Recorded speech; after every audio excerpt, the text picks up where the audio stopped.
Well, good morning again. Sorry about that. We had some technical difficulties here again. Seems to me I was paying my bills, but would you let me know if you see me here and hear me? I'm just going to wait a second here because I'm not sure if I'm getting enough. I don't know, our Wi-Fi went down, and usually I have cellular data, and I think my data was turned off. Okay, so just let me know if you're seeing me, and I'll try and get back to answering some questions this morning. I see quite a few people on. Okay, is that Lisa? Can you hear me? I just want to know if you're hearing me and seeing me, okay? Nativity says I'm back, and as long as Nativity, you might be back, but make sure I'm back. Okay, so Jeanette, everything's good? Seeing you now. Okay, so thank you, Elaine. Okay, all is good. Like I said, don't ask me what happened. I was talking to you about potassium, magnesium, and I'm back again. Okay, so lots of good questions about potassium, magnesium. Amazing what happens when you clean up your diet. How little your body needs. How little. When you have the nutrients that you need, how you hold on to those nutrients, how your body thrives with those nutrients. Someone asked a question, let me just get to it, about the liver. Like, how long does it take? Who asked that question now? I just want to get here. How long does it take to fix a liver? Even if you've had, good question, that's Sherry. I think it's Sherry, or is it Sherry? Hold on. Yeah, Sherry is asking, how long does it take to fix your liver? Listen, your liver is unbelievable. Your liver is looking to be regenerated. It is an organ. It is so, your liver, well, obviously, like people, if you had to line up your body and say, what's the most important organ? Well, you'd probably say your brain. True. But remember, your liver, you can't function without a liver. You just cannot function without a liver. Your liver is essential. It does over 600 functions in the body. And I've always said it, your liver is a suitcase. Your liver is the Costco parking lot. And when your liver gets gummed up and full of fat, you are in deep trouble.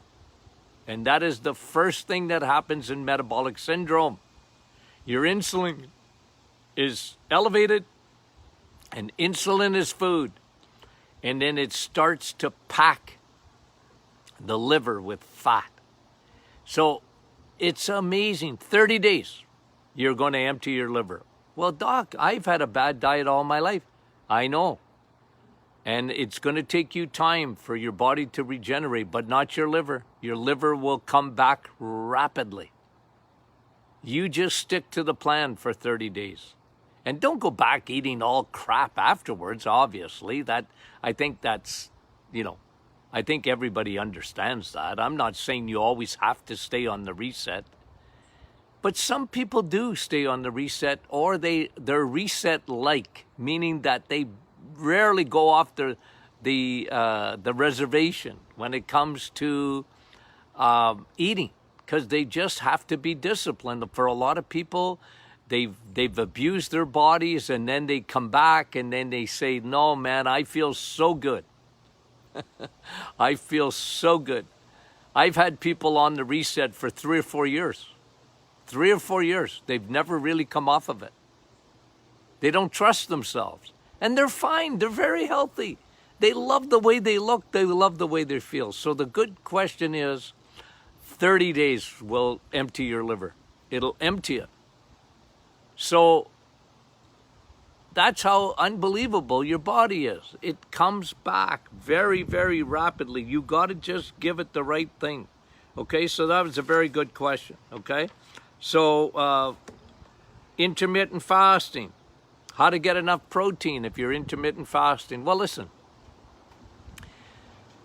If you're eating between those, let's say you're only eating for a 6-hour window, meaning that, let's say you stop at 6 o'clock at night, you don't eat till noon the next day, and then you eat from noon till 6 o'clock, when you're eating the right nutrients, you're getting lots of protein. You're getting lots of it.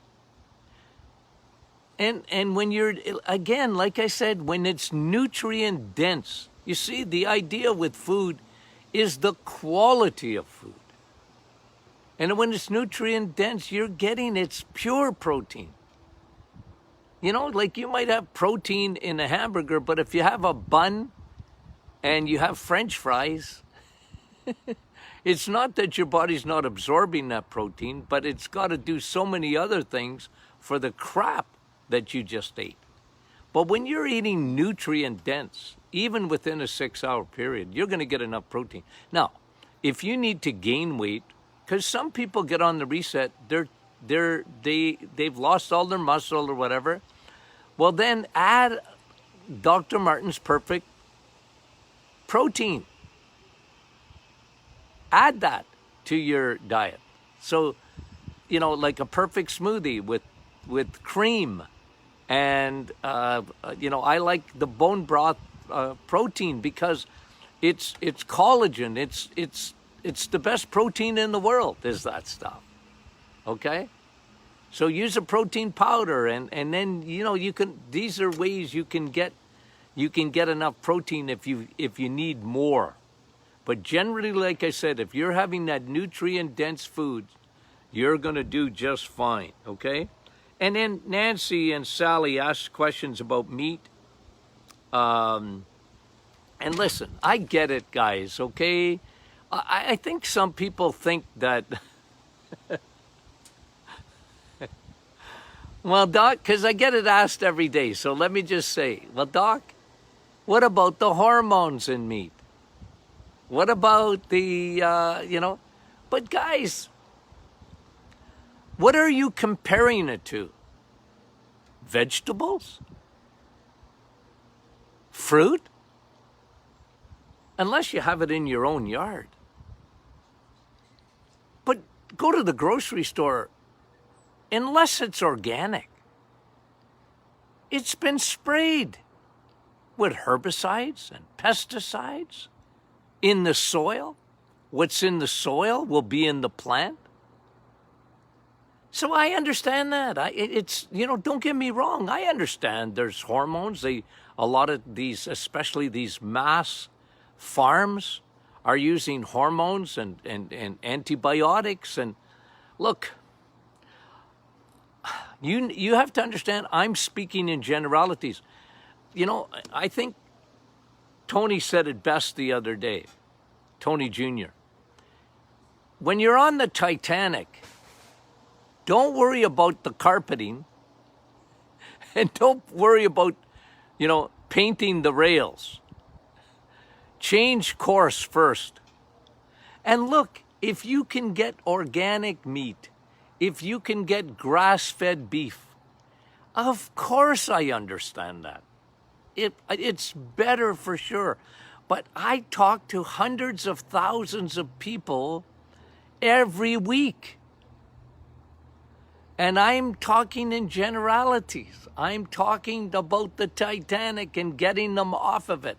And of course, you know, for some people, they're purist, meaning that, you know, because Melanie asked about erythritol and maltitol and sorbitol and xylitol. What are those? Those are sugar alcohols, okay?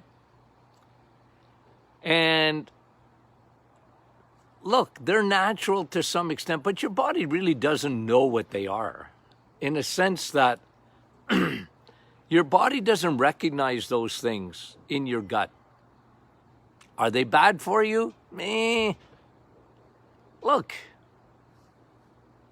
some people don't tolerate them well, but again, if you're on the Titanic and you've been a big sugar eater all your life, sugar is poison. And you use an artificial, like, I'm not calling, you know, xylitol and that. They sort of half are artificial because they're sugar alcohols. They're not sugar and they're not alcohol, but they call them that, sugar alcohols. They're made from plants. But your body, did they really recognize them? No. But when you have aspartame and all that, of course I don't like that stuff.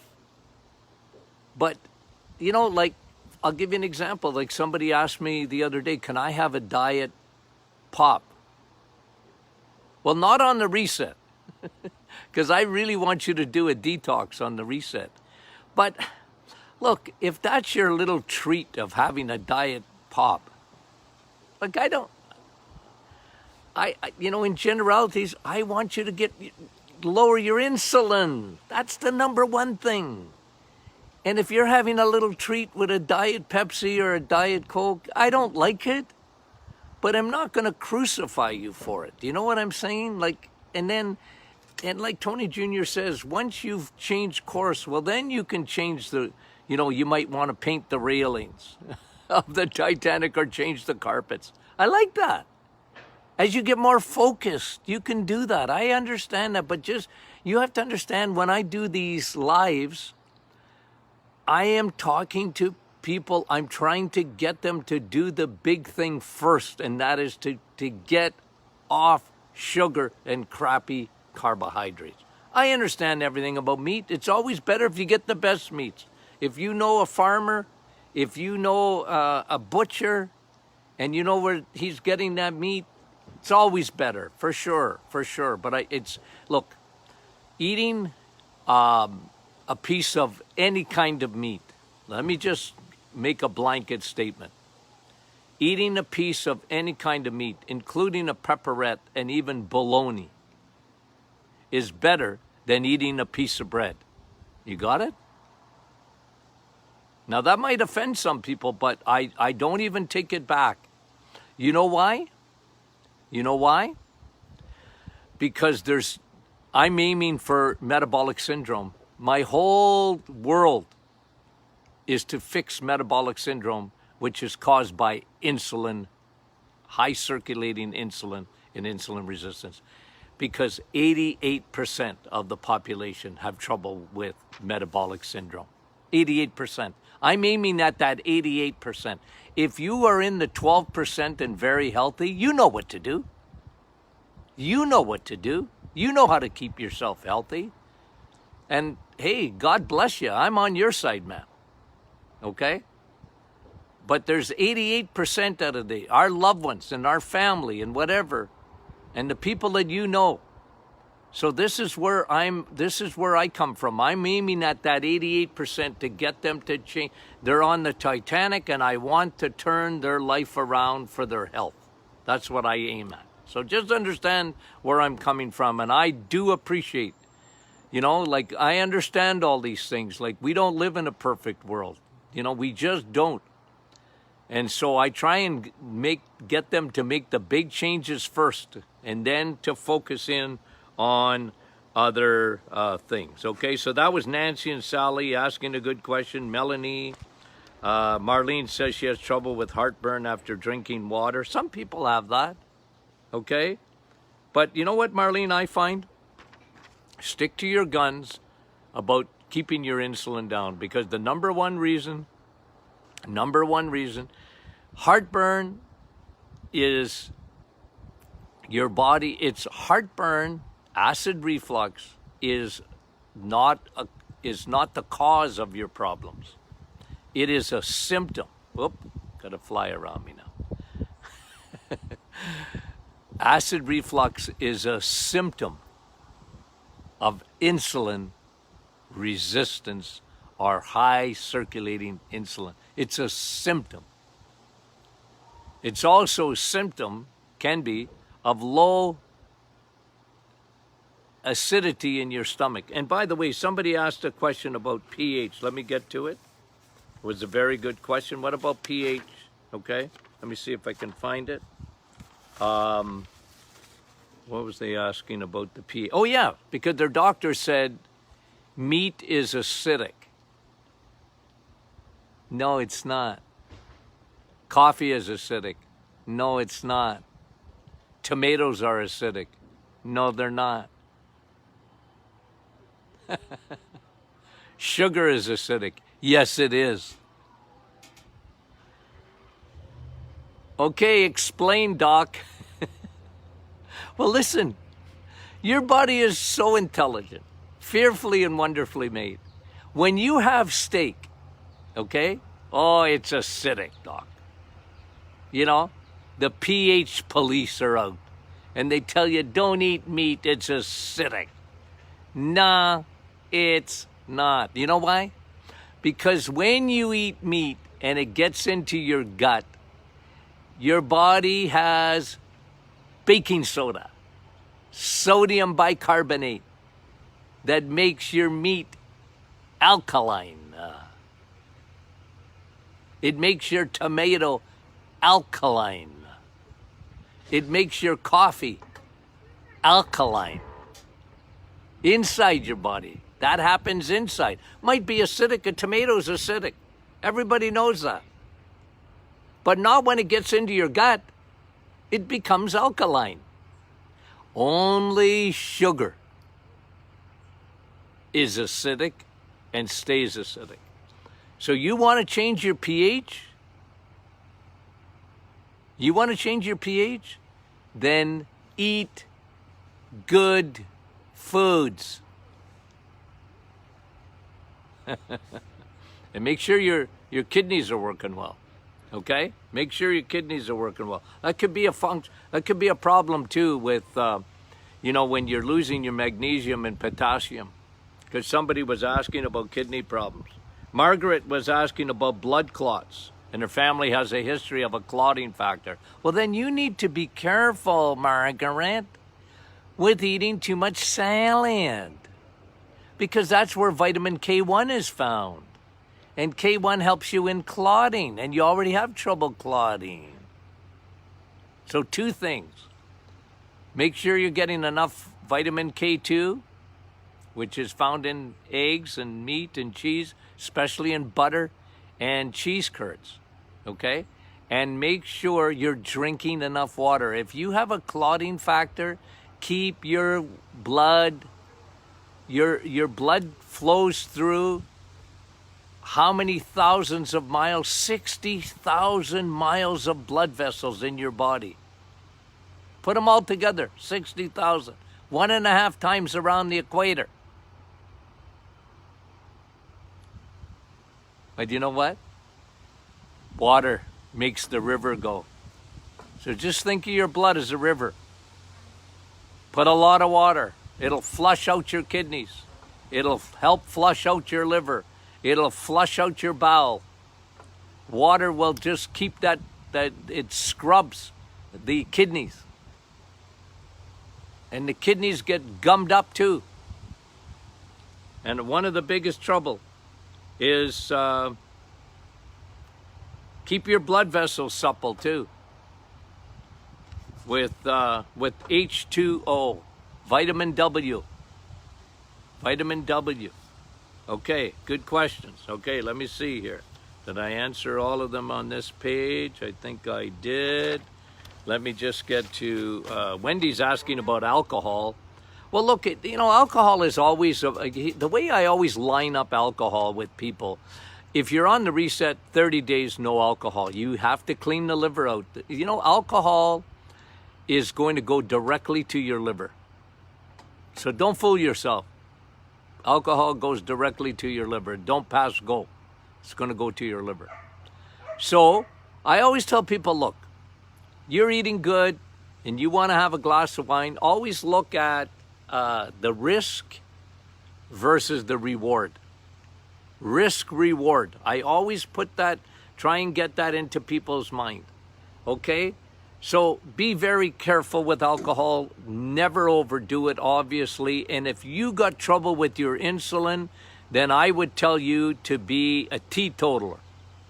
If you have trouble with insulin and you've got any kind of fatty liver or whatever, you need to get off the alcohol. But then, when you clean up and you want to have a drink, look, I'm not telling you not to do that, okay? You got to make that a personal decision. And, just don't, I think what happens in society, this is about 20 years old now. It's more than that, 20, 25 years old. There was a whole thing about, alcohol is so good for you. It's like the new vitamin. And women got this idea that having a glass of wine after a day's work was the best thing they could ever do. It's good for your heart and all that. That was a bunch of nonsense, by the way. Okay? They called it the paradox in the Mediterranean diet type of thing, that people were drinking wine and and that was good for their heart. Like, alcohol is not good for your heart. Like, don't kid yourself. Okay, the red wine, like, I understand what they're saying, the antioxidant, but you can get antioxidants in a much better place and not have alcohol with it. And again, just understand what I'm saying. I want you to make that choice for yourself, okay? But on the reset, no, you have to come off the alcohol for 30 days because I have to empty that liver out and I want to regenerate your pancreas. And the way to do it for 30 days, you cannot have alcohol, okay? And again, after that, of course, somebody will always tell you in moderation and that, yeah, absolutely. But just understand it's sort of the risk-reward factor that I look at. Kathy was asking, do probiotics feed bad bacteria? No, they don't. Good question, Kathy. Like, what if I got more bad bacteria than good? Is probiotics feeding the bad guys? No. See, what probiotics do, okay? And you guys know me, I like a broad spectrum. What's that mean? It's got 10 different strains. You're putting in every strain from acidophilus to L. rhamnosus to L. reuteri and all the Latin names that they give those tribes. They all do different things. And a broad spectrum probiotic will only increase your these are good guys. They don't feed the bad guys.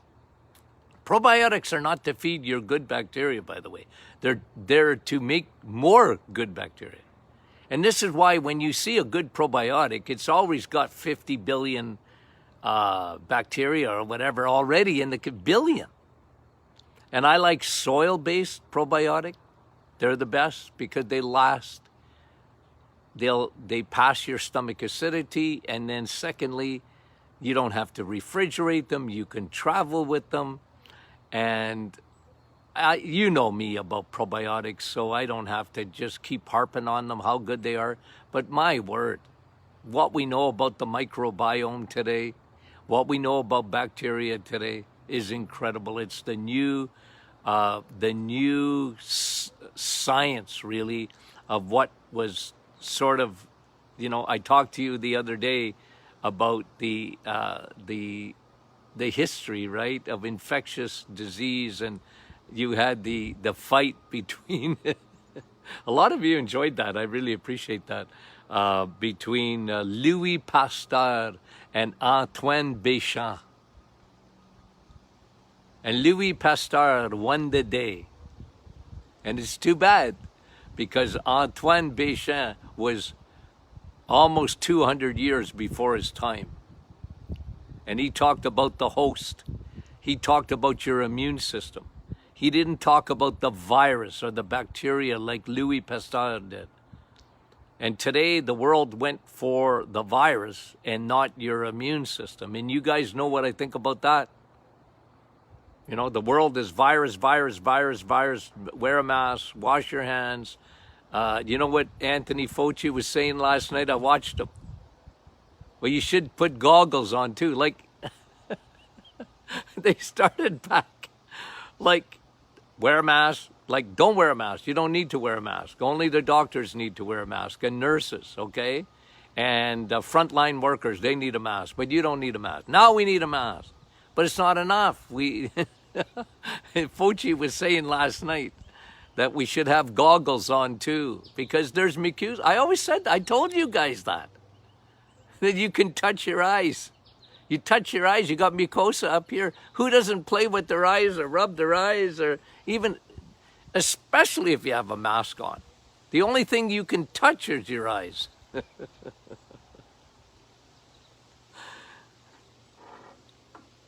Use vitamin A. Vitamin A is your invisible shield from all your mucosa, from your eyes, nose, and mouth. Okay. We talked, Sandra, I answered your question. Marilyn was asking about flaxseed. How much flaxseed? I like flaxseed, by the way. In our new book, we'll have that recipe for the low-carb bread. Okay? And Rosie makes a great low-carb bread with flaxseed. I love flaxseed. Why? Because they got lignans, and they lower your estrogen. For men, that's important, and women too. The womanly hormone, estrogen. It's a big problem in our society today. It's a growth hormone, and you want to keep it balanced, ladies, and men too. So lignans, how much? I like about 2 tablespoons a day of that. Zinc, Karen's asking about zinc. Well, I like you get a lot of zinc in vitamin S. See, I would rather you eat your zinc. Now, you can take it if you want to take some zinc. I have it in our blood boost. You can take zinc in a lozenge. I got no problem with that, but you don't want to be taking more than 50 milligrams of zinc a day. And, you know, I'd rather you eat your zinc. I really would. Eat your zinc, because you get it in vitamin S. Zinc you get in vitamin S. Zinc, by the way, is only found in the animal kingdom. There's not enough zinc in plants for a mouse. Okay? So remember that. Zinc is found in the animal kingdom, eggs, meat, and cheese. Gabriella was asking about skin creams that have sugar in it. I guess some skin creams have sugar, or she was saying some soaps. Yes, I've seen soaps with sugar, but that you don't have to worry about that as far as that elevating your blood sugar, okay? Even if it's on your skin, it won't elevate your blood sugar. Your body knows what to do with that, okay? So good question. Charlene asking about humidity, how it affects the body. Well, a lot of people feel the humidity. They can tell you when it's going to rain. I call my wife the cloud lady because she can read clouds like nobody's business, okay? Rain's coming, okay? I don't even think there's a cloud in the sky this morning that I can see. Okay, so it can affect your body. For a lot of people that have any kind of arthritis or what they used to call rheumatism. You remember that? I never hear that anymore. I got rheumatism. And they just, you know, when it was humid, they felt it. And a lot of people do. The opposite of that, of course, is the sun. How good you feel in the sun, right? Oh, yeah. Get your 20 minutes today. If you're getting weather, 20 minutes, 30 minutes. I can go into the sun for an hour easily now without even covering up. Okay, but I'll put a hat on. Somebody asking about, Diane asking about cellulitis. Let me just trying to get through this. And cellulitis, what do? Well, you know, if you got cellulitis, you probably need an antibiotic. You usually don't fight cellulitis without it. But during and afterwards, cellulitis, probiotics, very important, because when you take an antibiotic, you're going to strip away all your good bacteria, replace. And then, you know, I love oil of oregano. Oil of oregano with cellulitis. So brush your teeth with it, take it as drops, put it right on your skin. Put it on your skin. You have any kind of dermatitis or whatever, put some oil of oregano on your skin. It's very antifungal. It's very antibacterial. It's very antiviral. Okay? I just love oil of oregano. Somebody was asking about, I didn't write the name down here, vitamin D for babies. I'd be careful. Like, look, vitamin D they need. But, you know, generally, if you're breastfeeding, mommy, you take vitamin D, baby gets vitamin D, okay? Mommy, you go sit in the sun. If you're breastfeeding, baby gets vitamin D. So, you know, I don't like supplementing, like, because the question was asked about an 8-month-old baby. Now, if they're always sick, then just give them a little drop of vitamin D, which would give them about 1,000 IUs. And 8-year-olds, depending on their size, not so much the age, but their size, because vitamin D goes by your size. And depending on 8-year-old, but kids do well with a couple of thousand IUs of vitamin D. They really do. They really do. Okay? So Jessica was asking about the appendix. What's they used to say, I guess if you go back 40, 50 years ago, they said your appendix was just like your tonsils, your body didn't need them. You absolutely need them. They're part of your immune system. The appendix is part of the immune system in the gut, and your tonsils are part of the immune system in your throat. They're the gatekeepers. And even in the gut, they're important. And so they just said, oh, you can take that out. I mean, how many people, especially my generation, had their tonsils taken out? At the first sign of it, we were racing to the hospital. My dad didn't believe in that. So I still got my tonsils. My dad used to say, your tonsils are there for a reason. They're blocking that bacteria from going down into the trachea and into your lungs. That's your body is. They're the gatekeepers. Oh, my tonsils are swollen. That's a good thing. What's wrong with that? They're just doing their job. And now they like you almost have to drill without anesthesia, a doctor, drill their teeth to take your tonsils out unless they're full of gangrene. They don't want to take them out anymore. And I don't blame them. They finally learned that they were an important part of your immune system, so is your appendix. But you can live without it. You can live without your tonsils. For sure you can. If they're constantly infected, I guess, and blocking up everything, and but very few people need their tonsils. If you change their diet, give them probiotics, try and save the tonsils because you need them, right? You need them. Okay, so I think I answered every question. Somebody was asking about Carol, Shirley, Lori, peripheral artery disease, and water retention, okay? And again, peripheral, your circulation in the legs. Peripheral artery disease often happens with smokers. They lose their nitric oxide. Nitric oxide opens up your blood vessels. That's why I'm very, very big. The number one thing, I'm big on B12, and I'm big on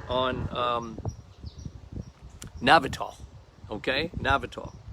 Pine bark extract. I really like that. It's my favorite in terms of opening up your blood vessels by elevating your nitric oxide. And if you have water retention, it could be due to meds. It could be because you have congestive heart failure. It could be because you're dehydrated.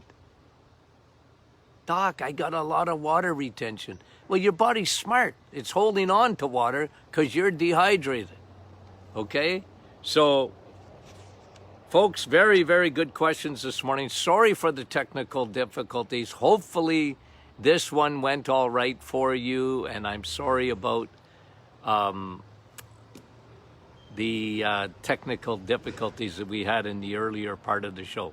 Hey, we live in this is all live, and when something goes wrong, I just don't know how to fix it. Okay, love you guys. We'll talk to you soon. And we got some great topics coming up next week. And if you get a chance, share this. If you're not part of our Martin Clinic Facebook group, then join our private group, okay? Love you guys. Talk to you soon.